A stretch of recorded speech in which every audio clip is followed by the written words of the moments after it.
কলকাতায় যে সকল আমরা স্ট্রিট ফুড খেয়েছি তার মধ্যে সবচেয়ে ভালো লেগেছে এই ঝালমুড়ি আইটেমটা। কেননা এই ঝালমুড়ি আইটেমের মধ্যে ফুচকা থেকে শুরু করে টমেটো এবং বিভিন্ন ধরনের আইটেম মিশ্রিত ছিল, যার কারণে খেতে খুবই সুস্বাদু লেগেছিল। মাত্র 20 রুপি বিনিময়ে আমরা একটি ঝালমুড়ি নিই, যা খেতে আমরা 3-4 জন লেগে যাই, এত পরিমাণে ছিল। আর একটি মজার বিষয় হলো তাদের মধ্যে আমাদের যেমন বিকাশে পেমেন্ট নেই, তাদেরও একটি পেমেন্ট রয়েছে, অর্থাৎ ঝালমুড়ি যারা আপনি মোবাইলে পেমেন্টও দিতে পারবেন। তারপরে এখানে আমরা যে শিক কাবাব নিই, শিক কাবাব প্রাইস ছিল 25 রুপি।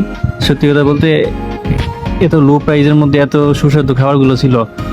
আমার মতে যারা কলকাতায় যাবে তারা অবশ্যই ঘুরে ঘুরে স্ট্রিট ফুড খেলে খুবই ভালো লাগবে।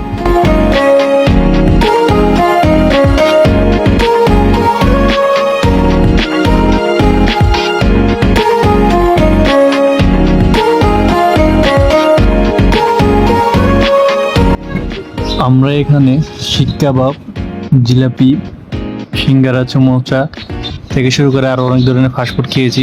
এই সময় বৃষ্টি ছিল, যার কারণে বৃষ্টিতে ঘুরে ঘুরে খাওয়াটাই অন্যরকম একটা ফিলিং ছিল।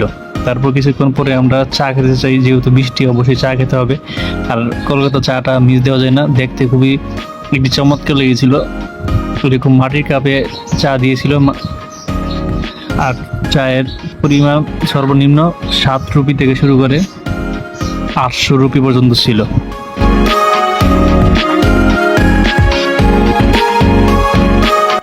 আমরা মার্কেট স্ট্রিটে মালাই চা খাচ্ছি 7 রুপির বিনিময়ে। টেস্টটাকে দেখে নিই।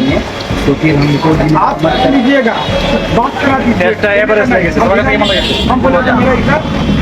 আমার কাছে এভারেজ লেগেছে, কারণ 7 রুপি বাংলাদেশে 10 টাকায়, তো সেই অনুযায়ী 10 টাকা অনুযায়ী ভালো, কিন্তু তেমন একটা বেশি ভালো না। আমরা এখন আছি ইন্ডিয়ান নিউ মার্কেটে। এই যে স্যুপ কর্ন খেতে আসছি,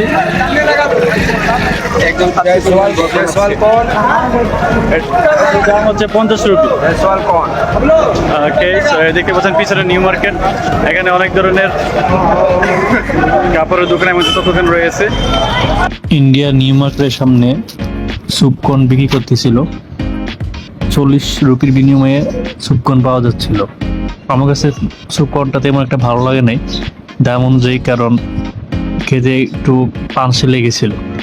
একদম নিউ মার্কেটের মূল ফটকের সামনে স্যুপ কর্ন বিক্রি করছিল, তাছাড়াও আশপাশে অনেক কাপড়ও বিক্রি করেছিল।